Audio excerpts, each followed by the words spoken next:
See how luxurious this man really is. He poured millions of dollars worth of famous wine, all poured into the inflatable pool, and then lie in it wearing clothes that have not been washed for 3 years. Feel the smell of wine is a bit strange. In the pool around the sprinkling of a circle of scrubbing salt to remove the smell. First lick a mouthful of scrubbing salt, then drink a sip of wine in the pool. That feeling can only be described in one word. It's great. So this man with a scruffy beard, why can live so elegantly? Because he is the last living person on Earth. It turns out that just a year ago, there was a very rare virus outbreak on Earth that caused all humans and animals to disappear overnight. Only John himself managed to survive. In order to find the same survivors, he spent a year of his life. He drove his RV through all the states of America with a loudspeaker on top of the car, shouting in every language. The result was that not even a single bird was found. Finally, he came to Utah, the last week of the United States. Wrote on the sign that there is a live person here, 3 big words. He planned to stay here and wait. He drove into the villa area. He found one of the most luxurious villas in the area. He pried open the door and moved in. He didn't like the decor, so he took the paintings from the museum and hung them all on the wall. Dinosaur fossils on the dining table as a table setting. Even the commemorative coffin. He also moved it into his house. When using the toilet, he was even more aggressive, pouring beer directly into the toilet to flush it. When he wants to shop at the supermarket, he shatters the glass with one shot, and then push the cart in. The junk food on the shelf is free. Next to the video discs are not to mention, all packed back in one go. At night he drinks $10,000 bottles of red wine with instant pasta. Life is very comfortable. Of course, in addition to food and drink. In terms of entertainment, John also did not let himself down. Not only can he bowl with anything, and he never needs to pick up, because he has an endless supply of bowling balls. Think this is not enough to enjoy. He also put the fish tank on the ground. Used the car to throw the bowling ball.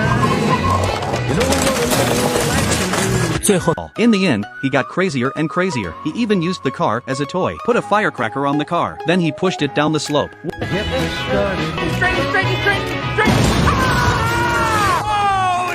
But no matter how crazy he was, over time, there is always an inexplicable loss in his heart, especially at night. With the help of the movie, John felt more and more lonely, so he wished to the ceiling, asked God to give him some living people. It would be nice if they were women. That day John opened his calendar and saw today was his birthday. He wanted to drive out and get himself a dress, but instead, because of his bad eyes, he saw the female model in the clothing store as a beautiful woman. His eyes were about to fall out. He rushed in and dialed up. The result was accidentally. The model's arm was broken off. John then came back to reality. At night, he lit a candle. In his mind suddenly came back to the past. Other people gave him a birthday scene. It was so warm and happy, and now he had to spend his birthday alone.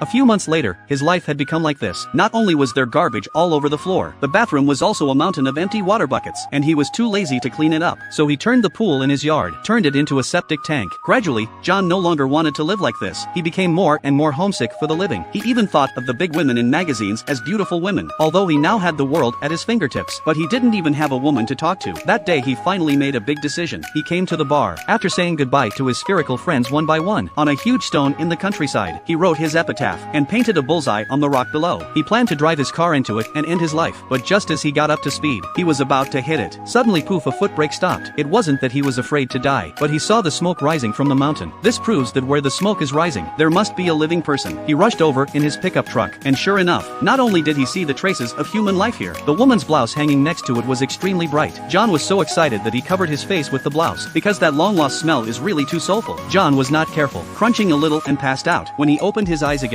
he found himself lying in the arms of a beautiful woman, looking at the beautiful girl's big Kazran eyes, and a clear smile. John thought he was dreaming, but the beauty didn't say a word, directly up to give him artificial respiration. But the next moment, he felt that things had gone a bit off the expected track.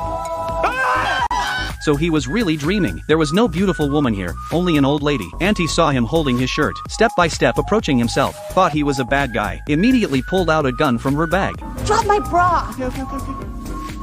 Drop it! Gross. But after some explanation, Auntie finally let down her guard to John. She said her name was Jenny. She saw John's message on the road sign. Before finding this place, John had thought they were the only 2 people left on Earth anyway, so he tried to take him to his place. So he wanted to bring him to his villa to live together. But Jenny is an obsessive-compulsive person. There was no one else on the road. She also asked John to stop the car at the intersection. She asked John to stop the car at the intersection and shake his head left and right to make sure it was safe before continuing to pass. Back at the villa, looking at John's open bathroom and the room full of garbage, Jenny Jenny was even more critical. With Jenny's persuasion, John reluctantly agreed to fix the toilet first. But when they came to the hardware store to look for tools, Jenny again disliked John, parked the car in the handicapped parking space. John couldn't take it anymore. He drove his car right through the door. He drove the car into the hardware store. He had to park his car here. This made Jenny furious. The two people with different views soon fell out. John was so angry and sent Jenny back to the campground. He didn't even give her a chance to talk. He ran back with one foot on the gas. He didn't expect to wake up the next day and see Jenny had moved in next door. He rushed out to stop Jenny, but Jenny said, since they were the only two people left in the world, then they are the chosen ones. They must take up the responsibility of reproduction. No disrespect here. Have you ever heard the phrase, I wouldn't have sex with you if you were the last?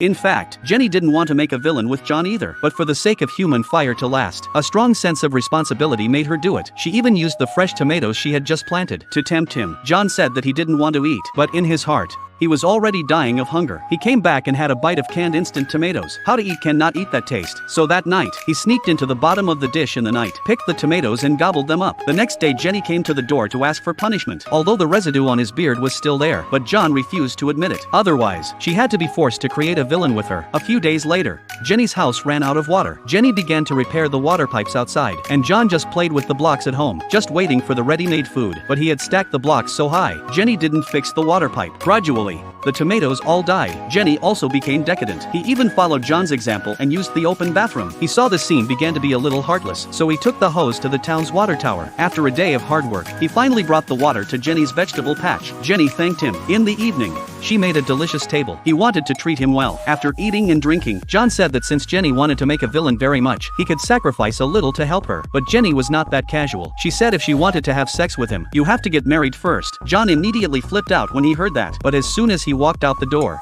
he regretted it. He came back with his head in the clouds. Fine.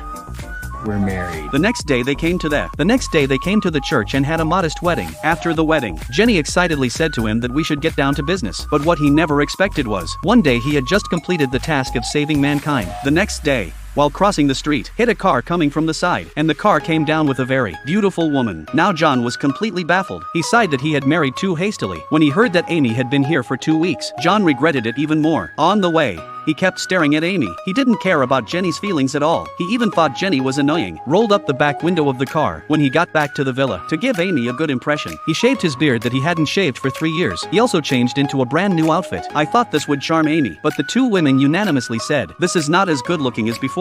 This day, Amy also found a suitable villa here. She wanted to invite John and Jenny to join her for dinner tonight. John was happy to agree to dinner, but he didn't go with Jenny. Instead, he came to Amy's house alone. On the way, the two of them had a good chat, because John found that Amy was not only a good-looking person, he also had the same outlook as himself. After 3 rounds of drinking, Amy began to reveal her heart. Said she had been very lonely for more than a year, always wanted to find a man's shoulder to lean on. Finally, she found this man easily, and got married. John immediately understood as soon as he heard. He took a big sip of wine and he said to Amy to wait for a while. He would be right back. Then he rushed back and found Jenny. He planned to divorce Jenny now. At this moment, Jenny was very carefully making a handmade wreath. There was a picture of the two of them together in the middle. John saw all of this in his eyes. Seeing Jenny cherish their marriage so much, John finally did not say those 2 words, turned around and walked out slowly.